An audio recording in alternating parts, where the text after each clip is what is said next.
पर जैसे आप ट्रक्स को देख रहे हैं, जैसे आप गाँव की ज़िंदगी को देख रहे हैं, ये जैसी भी ज़िंदगी है, लेकिन हमारे बलूचिस्तान की खूबसूरती इसी में है। सरसब्ज़ पहाड़ भी हैं, खुश्क पहाड़ भी हैं, रेगिस्तान भी हैं, जो है ना आबी चश्मे भी हैं, समंदर भी हमारे साथ है। तो इन पेंटिंग्स का मेन जो मकसद है वो तो यही है कि बलूचिस्तान की खूबसूरती को बयान करना। बाकी ये है कि नौजवान आर्टिस्टों की हौसला अफजाई करना। हमारे बलूचिस्तान में स्पेशली आर्ट गैलरीज़ की या आर्ट को प्रमोट करने वाली जो मवाद की बहुत कमी है।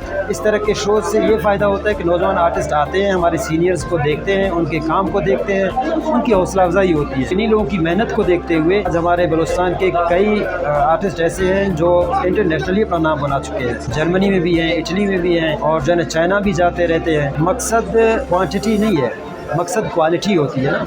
आर्टिस्ट तो हम बना रहे हैं, हम उनको प्रमोट नहीं कर रहे हैं। आर्ट की यहाँ पर एक्टिविटीज़ बहुत कम है। इस वजह से यूनिवर्सिटी से पास आउट होकर हमारे बहुत सारे नौजवान मेल फीमेल ज़ाया हो रहे हैं।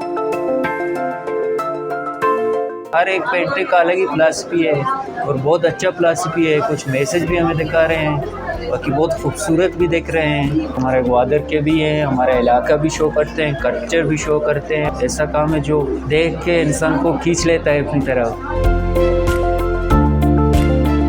यहाँ पर मैं आके पेंटिंग देख के मुझे बहुत अच्छा लगा और बहुत अच्छी पेंटिंग है। और उसने कल्चर भी शो किया है और कल्चर में ये भी है कि आज भी यही चल रहा है, मतलब कैद वगैरह और बकरी ये और पानी वगैरह भरना और औरतों के लिए वही चीज़, मतलब सब कुछ यही चल रहा है।